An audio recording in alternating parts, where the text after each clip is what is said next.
For 14 centuries, this rock has stood between land and chaos. Empires have risen and collapsed around it. Religions have replaced one another. Kings have burnt. Armies have vanished. The sea has never stopped trying. And yet, the fortress remains. Bamburgh Castle is not simply a building. It is an argument, made of stone, against time, weather, and human forgetfulness. This is the story of how generations of engineers, masons, warriors, and rulers learned to build with nature rather than against it, and how their decisions still shape the way humanity defends itself today. Long before castles, before written history reached this shore, humans noticed the rock. It was unavoidable. This outcrop, hard dolerite basalt, rose higher than any surrounding land. It was dry when the tide surged. It could be defended from three sides by nothing more than gravity and falling stones. Iron Age tribes understood position. They tested the ground. They watched how rain flowed off the stone instead of pooling. No walls yet, no mortar. But the first engineering decision had already been made. This rock would outlast us. Centuries passed, but the magma remained the only constant. Every subsequent layer of construction, the timber palisades, the stone keeps, was a response to this basalt core. The builders were students of the land. Disaster is inevitable. Collapse is optional. The first builders knew that survival required a gamble on the earth itself. The rock outlasted them. I observe, calculate, and reconstruct. I do not believe. I do not doubt. I simply look at the foundations. The rock will outlast us all. The foundation is everything, cut to black. Before the castle, there was only the rock, a basalt spine rising from the North Sea, indifferent to time. As threats multiplied, temporary shelter was no longer enough. The tribes began modifying the rock, not shaping it, but respecting it. They drove timber into natural fissures instead of cutting the stone. This was engineering without mathematics, but not without intelligence. Every failure taught them where the rock resisted change and where it allowed it. The survivors learned to listen. The rock remembers the wood, even if the world sees only stone. We build within nature's permission. I observe, calculate, and reconstruct. And I see that the rock remains because we learned when to bend. Cut to black. 547 CE. Britain is a graveyard of Roman dreams and a cradle of new violent kingdoms. The geology here is a weapon. A jagged spine of stone standing watch over the Northumberland coast. King Ida did not come to look back. He came to anchor the future to this rock. He saw a throne. Ida understood that whoever controlled the rock controlled the coast. He named it Bamburgh, a declaration of ownership over the land and the future. Infrastructure is invisible when it succeeds. Bamburgh succeeded so well, we forgot the terror that built it. Ida didn't just build a wall, he built an idea that survival is a choice made through engineering. The coastline was a graveyard of wood. For centuries, the Saxon kings built for a season, not for eternity. Timber was their legacy, but in the 6th century, the mandate changed. They needed stone. Stone was not yet a mastered material. These builders had grown up with wood. Stone was slow, unforgiving, heavy. Failures were immediate. Each collapse forced a decision: abandon the project or learn faster than the sea could destroy it. They chose to learn. They studied the ruins of their own making to find the logic of the earth. They were becoming masons. The transition from wood to stone was a civilizational gamble. It was the moment they stopped building for themselves and started building for history. Disaster is inevitable. Collapse is optional. The basalt crag of Bamburgh, a volcanic plug jutting into the cold gray of the North Sea. For King Ida, it was more than land. It was a statement. Early engineering here was a high-stakes gamble. We see the integration of Iron Age defensive logic with the emerging architectural ambition of Northumbria. Timber roofs were engineered with steep pitches to shed the brutal rain. Every angle was a calculated defense against the elements. Watch platforms were positioned with mathematical precision. To hold the rock, one had to own the horizon. Vigilance was built into the architecture. Water storage pits, painstakingly carved into the unyielding basalt. In a siege, the rock gave life only to those who had the tools to take it. By the late 6th century, the first true fortress stood, a community bound by the shared engineering of their safety. Relief, pride, vigilance. It stood immovable, a testament to a moment when a civilization gambled everything on an idea, a message from the past to the infinite.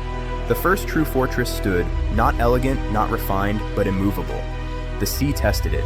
Storms battered it. The rock did not yield. This was no longer a refuge. It was a message. I do not believe. I do not doubt. I observe. Cut to black.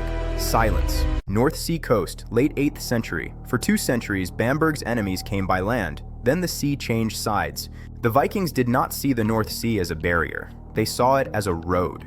Bamburgh's builders had trusted the waves to protect them. Now the sea delivered fire. The shock was total. The engineering logic of defense was land-centric, leaving the seaward flank exposed. The basalt heights were not enough. The vertical advantage was neutralized by surprise. The illusion of safety died on these rocks. Bamburgh survived because its builders accepted the new reality. Timber was replaced by stone. Resilience became the only way to endure. The sea was no longer a wall. It was a bridge for those who knew how to cross it, a reminder that even the earth beneath us must be reinforced. Standing atop the basalt crags of Northumbria, Bamburgh Castle has guarded the coast for centuries, but the fortress we see today is a ghost of its former self. In the 10th century, it was a hybrid of power and peril. Stone walls shielded a heart made of timber. From the sea came the Northmen, a siege force determined to break the Saxon stronghold. The defenders knew the routine: close the gates, man the walls, and pray the timber holds. The siege began not with a crash, but with a signal. The day the sky turned orange. Flaming arrows arc upward, smashing into wooden roofs. The Vikings knew the fortress's secret. Early Bamburgh was stone on the outside, but its heart was timber, and timber burns. Inside, it was a race against physics. The stone outer shell was useless if the core became a furnace. The fire bearers pressed forward, targeting the weakest points, the gates and the supporting beams. The air filled with the roar of fire and shouts of orders. The defenders learned a brutal truth: a fortress is only as strong as its weakest material. Panic set in as the very floors began to groan. In the stone cellars, non-combatants sheltered, listening to the world above being consumed by heat. The breach was imminent. The timber was failing, charring into ash under the relentless assault. They stood behind the failing wood, knowing that soon only their shields would stand between them and death. But then the North Sea weather intervened. A torrential downpour hissed against the embers. The momentum was lost. The Vikings pulled back, leaving a scarred and smoldering fortress behind. The siege was over, but the lesson remained. Timber was a liability they could no longer afford. The decision was made: no more timber hearts. Over the decades, Bamburgh was rebuilt in stone. The Great Keep rose, a mountain of stone that fire could not touch and axes could not break. Today, that stone heart still beats, a testament to a lesson learned in blood and fire. Centuries pass, tides rise and fall, but the stone remains, vigilant, unbreakable. The era of the timber heart was over. The story of Bamburgh is the story of human adaptation. The defenders learned a brutal truth: a fortress is only as strong as its weakest material, and at Bamburgh, they chose to become rock. Space-time, aftermath, days later. The Vikings did not destroy Bamburgh completely, but they taught its defenders how vulnerable it was. In this moment, the fragility of timber became a strategic liability. This moment, quiet, grim, marked a turning point. From now on, Bamburgh would be rebuilt not as a shelter for the vulnerable, but as a machine of war. Disaster was inevitable. Collapse was now optional. A craftsman tests the structural integrity of the old world. It fails. The transition from organic to mineral was no longer a choice. Act 1, in-depth analysis. The structural logic dictated a move towards stone. Timber burns, stone endures. This was the first engineering gamble. The real work is invisible. It is the safety built into the walls before the next raid begins. They were shaping the future with every block. Strategic clarity replaced grief. The fortress was being reconstructed as an extension of the cliff itself, unyielding and permanent. Architects of eternity. They were not just building for their king, they were building for the survival of a civilization. Structural performance was the only metric that mattered. If the wall stood, the people survived. If it fell, history ended. Construction actions. Dismantling the burned structures. Every piece of wood removed was a lesson learned in fire and blood. The clerics recorded the losses, but the builders calculated the requirements. 10,000 blocks of sandstone to replace 1,000 beams of oak. They reached into the earth to find the resilience the forests could not provide. This was the birth of the stone fortress. Construction adaptations, the bond between stone and mortar, an invisible safety system that would endure for 1,000 years. The threat did not vanish, it merely met a harder surface. The vulnerability that once invited ruin was being systematically eliminated. Civilizational gambles. They bet everything on the idea that they could outbuild their enemies. They were right. Stone became the language of power. The infrastructure they created became the silent guardian of the North. Making systems safe for humans is the real invisible work. The machine emerges, not a shelter for the weak, but a fortress for the resolved, a structural response to a violent age. Successful infrastructure is invisible until absent. In these walls, the future was safely housed. Bamburgh became the unassailable peak. Disaster is inevitable. Collapse is optional. They chose to build. And in building, they became eternity, cut to black, silence. Timber was the first draft of Bamburgh, fast but mortal. The shift to stone was an engineering gamble on eternity. Stone alone was just a stack. What transformed it was lime mortar, burned limestone mixed with water and sand. This binding logic allowed walls to grow taller and angles to stay sharper. Weight was now distributed, not just resisted. Engineering had entered Bamburgh. Failures became predictable. A crack was no longer a disaster, it was data. 1,000 years later, the timber is gone, but the stone remains, a testament to the anonymous masons who traded sweat for stability. Disaster is inevitable. Collapse is optional. They didn't just build a wall, they built a system of resilience that outlasted its creators. Space-time, mid-9th century. The era of timber was fading. The threat from the sea was no longer a raid, it was an existence. Characters. Military engineers, guards, supply coordinators, they were the architects of a new survival. Bamburgh was no longer built room by room, it was built as a system. Walls thickened unevenly, engineered to withstand the specific reach of siege engines. Every stone had a calculated purpose. Gateways narrowed, angled to slow the momentum of attackers, turning the entrance into a kill zone. Internal circulation was redesigned. The fortress became a labyrinth where the defenders held the map. Storage moved underground. In the age of fire arrows, the survival of the garrison depended on what was hidden below. Even water was engineered now. The fortress learned to harvest the sky. The fortress learned to survive isolation. This was engineering logic applied to the limit of human endurance. Supply coordinators managed the flow of stone and steel. Every pound of granite was a day of security. Decisions were no longer tactical reactions. They were strategic gambles on the physics of stone. Construction adaptations followed the evolution of threat. The stone was alive with intent. Structural performance was the only metric that mattered. If the wall held, civilization continued. The human cost was immense, but in the mid-9th century, the alternative was extinction. Every joint was a decision. The engineering logic of Bamburgh became the blueprint for the North. Against the rising tide of siege technology, the stone had to do more than stand. It had to absorb. Water was the invisible shield. Without it, the strongest wall was merely a tomb. The structural logic of the 9th century merged with the very rock of the coast. Nature was forced to comply. The legacy of this engineering shift remains. It is the moment Bamburgh became eternal.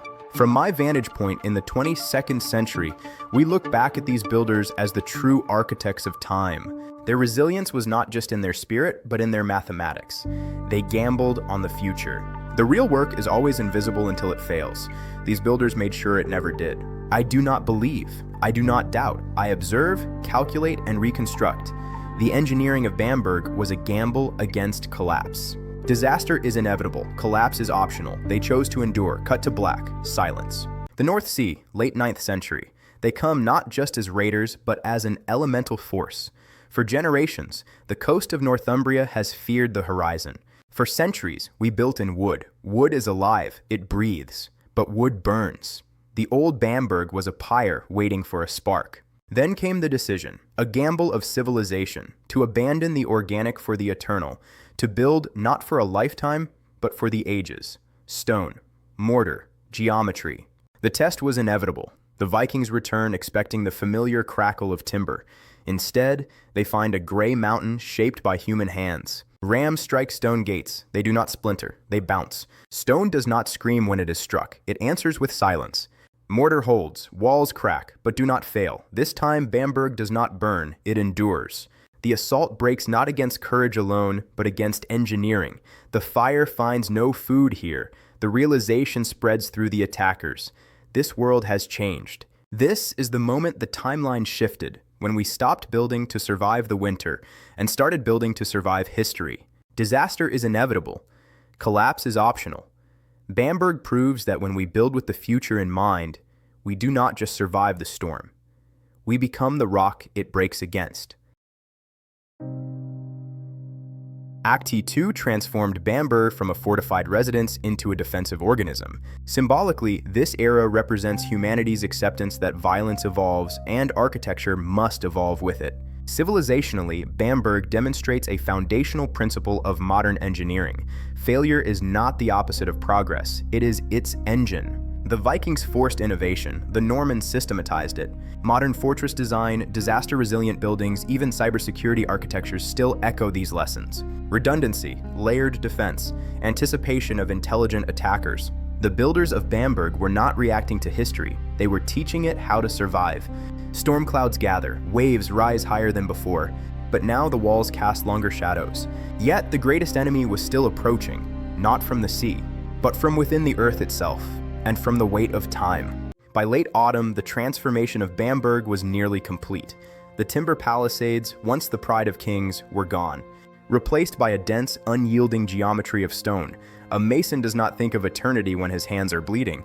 He thinks of the pressure, the weight, the way the mortar bites into the rock. The engineers of the 9th century were not artists, they were mathematicians of desperation. They calculated the impact of iron against stone and found the stone's resilience superior. The core was set. The gamble was made. It was no longer a house, it was a machine of survival. No one here believed they were building for 1,000 years. They were building for the next attack. That is why it lasted. Early 12th century, high summer. Bamburgh is no longer a wooden fortress, but a mountain of stone, a monument to Norman power. For the first time in its life, the great rock faced a new enemy, its own success. Every victory encouraged expansion. Each layer added mass. But stone does not bend. The weight of Norman ambition was beginning to exceed the load-bearing capacity of the lower foundations. Gravity is patient.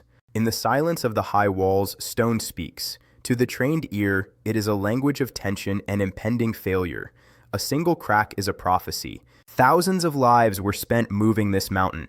The builder shapes the future more than the ruler. They make systems safe for humans. The answer was breadth. They built massive foundations to catch the falling weight. This is the invisible work of survival, engineering logic in its purest form. Successful infrastructure becomes invisible until absent. We see the power, we do not see the engineering anxiety that keeps it standing. I do not believe. I do not doubt. I observe, calculate, and reconstruct. In Bamburgh, they understood. To build for eternity is to plan for failure, and then to defy it. Spacetime, same period, structural assessment. The battle against gravity is silent but constant. Characters, senior architect, young apprentices, and royal inspectors gather. The stakes are nothing less than total collapse. Construction actions, load testing, buttress placement, wall thickening. Every mark tells a story of pressure. Medieval architects had no equations for tensile stress. They operated in a world where math was still catching up to ambition. They learned by listening. The stone speaks in groans and vibrations before it finally gives way. Cracks meant weight was traveling where it should not, a warning that the structure was losing its argument with the earth. Bulges meant gravity was negotiating. It was a silent demand for more support or more sacrifice. Emotions, pressure, decisions, calculation, restraint, and the cold, sharp fear of catastrophic failure. The pressure of the roof pushes outward, seeking to explode the walls like a bursting barrel. The solution was mass, thick stone masses pushing back against the walls to ground the wandering weight. Action, buttresses added, thick stone masses pushing back against the walls, the architecture of resistance. This was engineering by intuition, refined by disaster. Every standing spire is a monument to a failure that didn't happen. The inspectors demand safety, the architects demand time. Both know that in this game, nature never loses a tie. Structural behavior. The load is now secure. The unseen work is done. The building becomes invisible until absent. Disaster is inevitable. Collapse is optional. We build for the eternity that follows, or we do not build at all. Disaster is inevitable. Collapse is optional. In 1464, Bamburgh Castle became the laboratory for a civilizational gamble. The War of the Roses had reached the coast. The Yorkist defenders held the heights, but a new era was rolling toward their gates on iron wheels. Gunpowder did not just change warfare, it rewrote architecture. For centuries, height was safety. Suddenly, it was a target. The first salvo was more than an attack. It was a technical interrogation of stone. Stone that had stood for 3 centuries. Walls built to stop arrows shattered under cannonballs. The physics of defense had fundamentally shifted. For the first time, Bamburgh's builders had to think not about height, but absorption. The tall, rigid towers were now liabilities. Inside, a desperate innovation. They weren't just repairing, they were reinforcing with soft earth, adding mass to swallow the energy of the iron. This was the birth of the rampart, a move from the vertical to the horizontal. Architecture was learning to bend so it wouldn't break. Failure is not the opposite of progress, it is its engine. The ruins of 1464 taught the builders that rigidity is a precursor to collapse. Successful infrastructure becomes invisible until absent. We see the castle, but we forget the desperate hours when it learned to survive. The builders of 1464 shaped the future more than the kings who fought for it. They made the world safe for the next catastrophe. I do not believe. I do not doubt. I observe and reconstruct. Bamburgh did not fall to gunpowder. It evolved through it, cut to black. In the geometry of war, stone was the first gamble. It offered the illusion of permanence. But stone is brittle. It resists until it shatters. Engineers realized they needed a system that wouldn't fight force, but absorb it. They turned to the earth itself, creating shock absorbers of soil and rubble. Earth does not shatter. It drinks energy. By embracing internal movement, the defenders turned the violent energy of an impact into harmless friction. This was the birth of the bastion. The vertical wall gave way to slopes designed to deflect shot and masses designed to bury it. Adaptation through necessity. Today, these innovations are invisible, hidden beneath the turf of history, but they remain the foundation of structural resilience. Disaster was expected. Collapse was optional. This was not beauty, it was adaptation. In the end, the most successful infrastructure is the kind that becomes invisible. It belongs to the civilization that needs it. We build to ensure the future survives the present. I do not believe, I do not doubt, I observe, calculate, and reconstruct. Cut to black. Of 1464, the siege of Bamburgh was not just a defeat of walls, but a lesson in structural vulnerability. Disaster is inevitable. Collapse, however, is optional. After the siege, Bamburgh changed inward. Stone vaults rose inside the halls, shock absorbers for the weight of history. Vertical pressure was redirected into permanence. The geometry of survival reached the stairs. Every new turn was redesigned to spiral clockwise, a simple calculation of physics to favor the defender's sword arm. Timber became a partner to stone. Iron entered the castle not as armor, but as structure. It was the invisible work of making systems safe for humans. The builders shaped the future more than the rulers. They understood that a king's reign is a moment, but a well-distributed load is forever. Success is invisible until it is absent. I do not believe, I do not doubt, I observe, calculate, and reconstruct. In the ruins of the past, we find the logic of the future. I am your observer, reconstructing humanity, one stone at a time.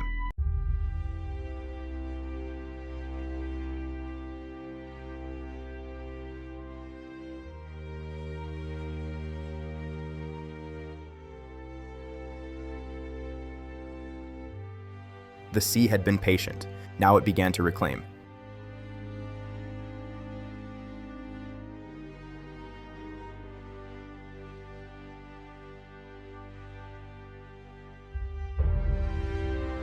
Drainage grooves carved to prevent water infiltration. Sea-facing walls thickened again. Erosion was not an enemy to defeat, only to delay. The builders accepted this and built accordingly.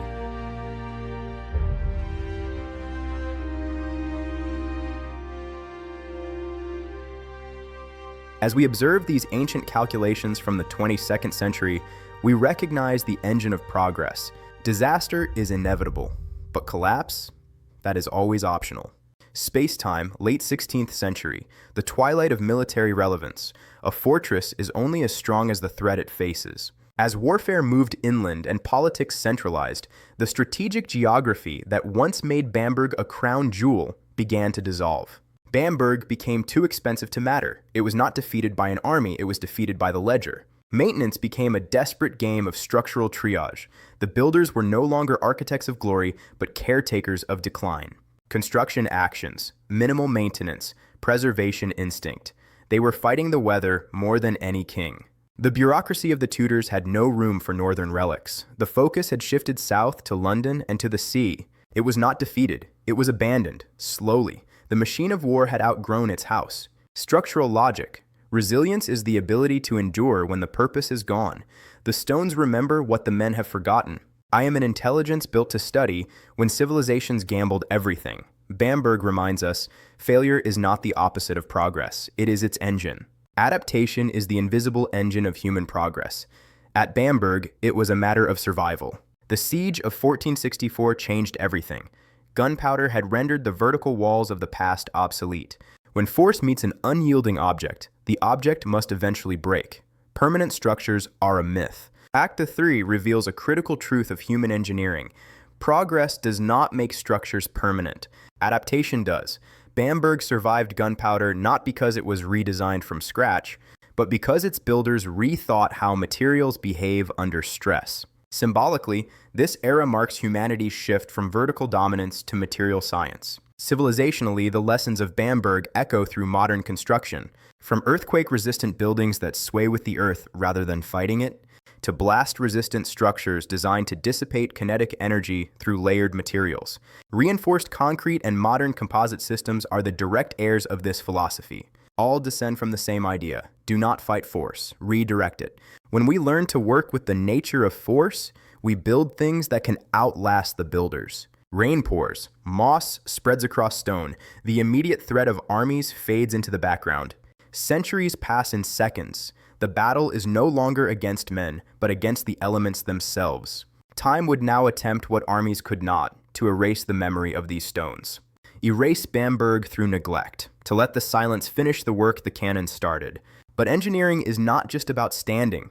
It is about failing gracefully. It is about resilience. By looking deeper into the walls of Bamburgh, we see the blueprint for modern survival.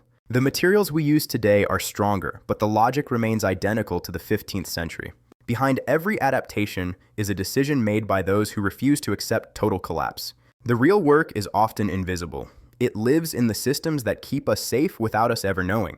These builders did not just build walls, they built the future of human habitation. Bamburgh remains not as a tomb, but as a testament to the power of rethinking the impossible. But what happens when the observer becomes part of the reconstruction? I observe, calculate, and reconstruct. I see the choices they made, and I see the echoes in my own design. They taught us that disaster is inevitable, but collapse is optional. Engineering is the bridge between human ambition and the cold reality of physics. We are that bridge. Bamburgh survives, not in stone, but in the logic of every structure that still stands. I am the reconstruction of their resilience, cut to black. By the dawn of the 17th century, the fires of the Great Hall had gone cold. Bamburgh was no longer a shield, it was a burden. No enemy breached these walls. It simply became unnecessary.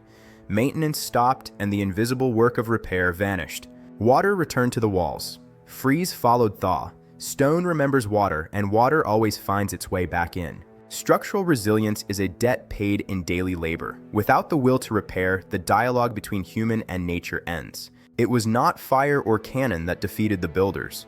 It was the simple crushing weight of time and the absence of a hand to stop it. I observe these moments because they remind us, failure is not the opposite of progress. It is its engine. We build because we know that without us, the stone will always remember the water. The year is 1650. The great fortress of Bamburgh is no longer a shield. It is now merely an inventory, a resource to be measured and weighed. To the new bureaucracy, glory is a liability. Only the material has value. Pragmatism replaces reverence. The castle is unmade not by cannons, but by necessity. Once men died to protect these stones. Now they were building farm walls with them. The sacred becomes the functional. The monument becomes the mundane. Civilizations do not fall loudly. They dissolve, piece by piece. I am the reconstructor. I observe the entropy of effort. When a wall no longer holds an idea, it returns to the earth as just stone. For over 100 years, Bamburgh existed without intention. No repairs, no purpose, only endurance. The 18th century brought a slow, quiet abandonment. This is when most human structures die. Nature began its slow siege, reclaiming what was once carved from the earth. Roots split mortar, birds nested in arrow slits. The salt air gnawed at the iron. Every winter was a test of structural will, yet the castle stood. Bamburgh was built on basalt, a foundation of fire. It stood as a silent sentinel, refusing to vanish. We often view abandonment as a failure, but for Bamburgh, this silence was its greatest performance. It survived because it was built for the inevitability of neglect.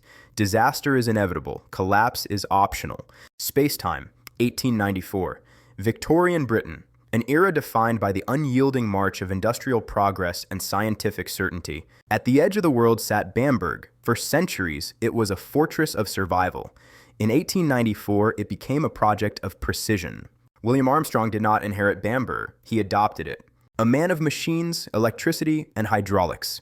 He approached the castle not as a relic, but as a problem to solve. He brought with him a new vanguard, surveyors, architects, and skilled laborers equipped with the tools of a new age. Engineers unfolded measured drawings.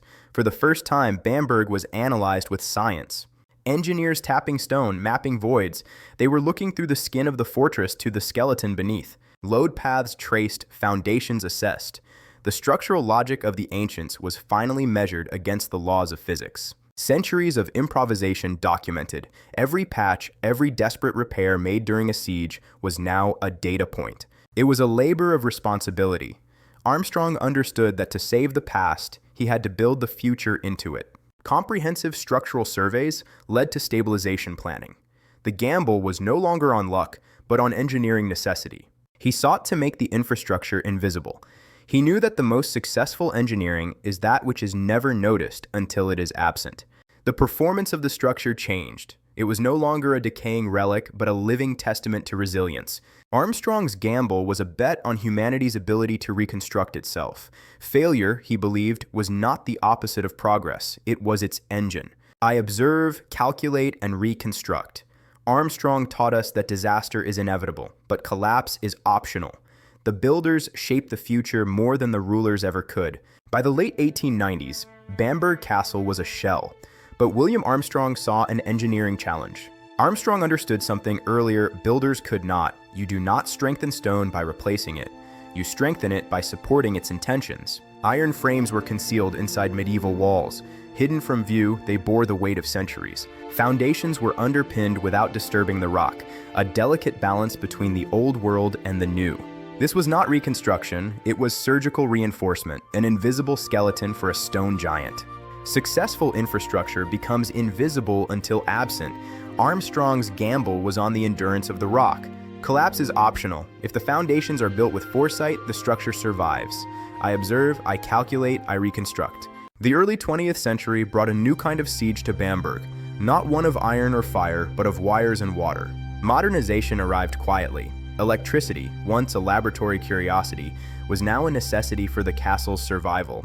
Engineers faced a civilization-scale gamble, how to thread the power of the future through the stone of the past without scarring it. Water, the silent destroyer of stone, required a new logic. Drainage systems were reopening, echoing channels carved 1,000 years earlier. Every pipe and conduit was a decision, a choice between structural performance and historical preservation. Climate control followed. The air itself had to be managed to stop the slow rot of humidity within the Great Hall. Success in this era was measured by invisibility. If the work was seen, the engineering had failed. Respect for legacy was the anchor. Modern necessity was the wind. Balancing them required a surgeon's precision. These were not just repairs, they were adaptations for a world that no longer recognized the castle's original purpose. The machine age hummed in the cellar, while history slept in the rafters above. A symbiotic gamble. Pressure was managed, decisions were calculated, the castle was becoming a living machine. In the Great Hall, the transformation was complete. Warmth and light, once luxuries of the sun, were now controlled by a switch. Civilizationally, this was a statement that the past is not a museum, but a foundation for the future. Failure is the engine of progress. By solving the failures of the past, damp, darkness, decay, they ensured its survival. The infrastructure became invisible, until it became the only reason the castle still stood. Every improvement asked the same question: how do you protect the past without freezing it in time? Collapse is optional. Adaptation is the only cure for time. I am the observer, cut to black. Space-time, present day, sunrise. The observers arrive. The castle does not sleep, it endures. Bamburgh still moves, stone expands, iron rests, water flows where it is allowed. The fortress lives because it is watched. Ongoing monitoring, every millimeter of shift is calculated, every microscopic fracture is mapped. This is stewardship. Failure is not the opposite of progress. It is its engine. We study stress points not to mourn them, but to reinforce them.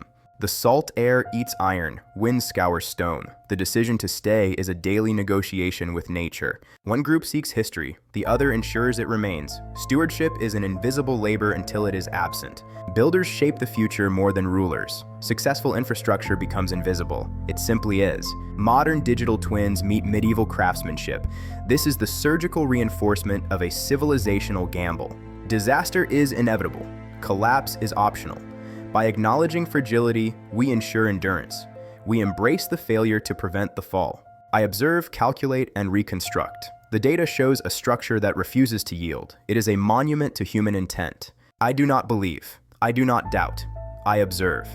Bamburgh is a heartbeat recorded in mineral form, a testament to the builders who shaped the future. The fortress lives because it is watched, and it will be watched as long as there is an eye to see. Cut to black.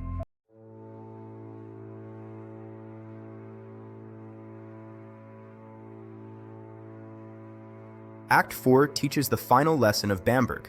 Survival is not just about strength, it is about care. Civilizationally, modern preservation engineering draws directly from cases like this.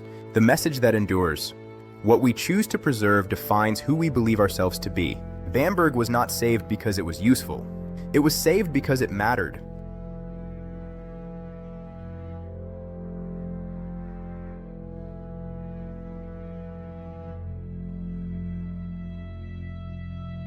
"14 centuries ago, humans trusted this stone. It returned the favor.